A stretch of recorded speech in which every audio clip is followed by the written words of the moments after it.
A ver, pensemos en esto por un segundo. ¿Las películas de terror son solo para asustarnos? Para nada. Son mucho, mucho más que eso. En realidad, son como una ventana a nuestra mente colectiva, un reflejo de las ansiedades más profundas que tenemos como sociedad en un momento específico. Y justo ahí está la pregunta clave, ¿no? ¿A qué le tenemos miedo de verdad? Porque la respuesta, como vamos a ver, nos lleva a lugares muy interesantes sobre quiénes somos en el fondo. Y bueno, la primera respuesta que se nos viene a la mente, la más obvia, claro, son los monstruos. Las criaturas, los asesinos con máscara, esas fuerzas sobrenaturales que parece que nos acechan en la oscuridad. Pero, ¿y si el tema va más a fondo? La idea central que vamos a desmenuzar hoy es que el terror de verdad, el que se nos queda grabado, muchas veces viene de adentro, de nuestra propia sociedad. El monstruo, la mayoría de las veces, somos nosotros. Ok, vamos a meternos de lleno en esto. Uno de los trucos más viejos del cine de terror es el miedo al forastero, a esa persona o a ese lugar que es diferente, que no es como nosotros. Es un miedo súper primario y, la verdad, muy fácil de explotar. Esto nos lleva de cabeza a la fórmula del terror turístico. El guión es casi siempre el mismo. Unos jóvenes occidentales viajan a un lugar que se percibe como exótico.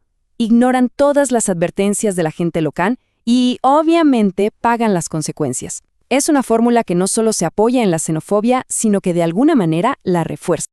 Y de esa división pasamos a otra que es un clásico: la ciudad contra el campo. Pensemos en películas como Masacre en Texas. El patrón se repite. Gente de la ciudad, casi siempre mostrada como un poco ingenua o burguesa, se mete en el campo y se topa con una comunidad a la que no le gustan nada los extraños. El choque es inevitable y, por supuesto, aterrador. Pero aquí es donde la cosa se pone fascinante. ¿Saben qué tan seguido el cine de terror se inspira no en la fantasía, sino en la pura y dura realidad? Los monstruos más famosos del cine a menudo tienen un pie, o los dos, en el mundo real. Miren esto, la línea que separa la ficción del terror de verdad es súper delgada. Leatherface, de Masacre en Texas, está inspirado en el infame Ed Gein. Buffalo Bill es una mezcla espeluznante de asesinos como Ted Bundy y, otra vez, Ed Gein. Y Mick Taylor de Wolf Creek está basado en un asesino de mochileros real, Ivan Milat. El mensaje es clarísimo. El terror de la pantalla se alimenta directamente del terror de la vida real. ¡Claro! Y el terror de hoy, el más reciente, se alimenta de nuestras ansiedades más modernas, sobre todo las que tienen que ver con la tecnología. Películas como Scream o Eliminar Amigos 2, La Red Oscura, hablan de miedos muy de nuestro tiempo. El ciberacoso, sentirnos vigilados todo el tiempo, el robo de identidad, hasta el fenómeno del swatting. Y a veces, el terror se atreve a tocar temas increíblemente reales y específicos. Formas de abuso que existen pero de las que no se habla tanto. La coerción reproductiva, por ejemplo, es una forma de violencia doméstica que el cine de terror ha sabido mostrar de una manera que te hiela la sangre.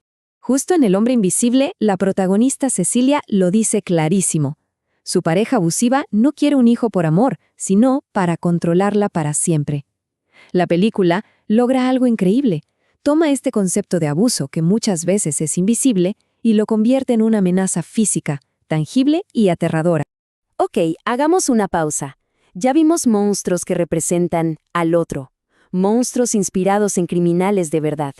Pero, ¿y si el verdadero monstruo no fuera una persona con máscara? ¿Y si fuera algo mucho más grande, como el sistema que nos rodea? Huye, la película de Jordan Peele, es el ejemplo perfecto de este horror sistémico. Cuando se analiza a fondo, se ve que el verdadero monstruo no es solo una familia loca, sino el racismo como sistema y todo el peso histórico de la esclavitud. Y para entender de dónde viene esto, es increíble ver cómo la ficción a veces se adelanta a la realidad. En el 81, Escape de Nueva York imaginó una distopía carcelaria. Poco más de 10 años después, en los 90s, políticas reales llevaron a una explosión en la población carcelaria, haciendo que esa distopía de película pareciera una profecía. Y ojo con estos datos, porque aquí es donde la metáfora del horror choca con una realidad que no se puede negar. Para 2019, los afroamericanos eran el 14% de la población de Estados Unidos, pero representaban el 33% de la población en prisión. Esa disparidad, ese es el verdadero horror que la película explora de forma simbólica. Entonces, ¿cómo lo hace la película? ¿Cómo construye esta metáfora tan potente? Básicamente, lo desarma en 3 pasos clave. Primero, la cosificación. El cuerpo negro es visto como un objeto, valorado solo por sus atributos físicos. Segundo, la valorización de lo blanco. La mente blanca se considera superior. Y el paso final, el procedimiento coagular, donde la conciencia blanca literalmente se apodera de un cuerpo negro. Es una metáfora brutal sobre la explotación y la herencia de la esclavitud. A ver, después de todo este recorrido por el miedo al otro, a los criminales, al sistema, queda una pregunta en el aire, ¿no? ¿Por qué? ¿Por qué nos sentamos voluntariamente a ver esto? ¿Qué buscamos en el terror? Y la respuesta al final es bastante simple pero muy poderosa. El terror es un espejo. No se trata solo de que nos den un buen susto. Se trata de que nos pongan enfrente las ansiedades más profundas de nuestra cultura, obligándonos a mirar de frente verdades que muchas veces preferiríamos ignorar. Y con esa idea cerramos. Pero queda una última pregunta para pensar. Si las películas de terror son un reflejo de nuestro tiempo, ¿qué nos están diciendo los monstruos y las pesadillas que creamos hoy sobre quiénes somos y a qué le tememos en este preciso momento?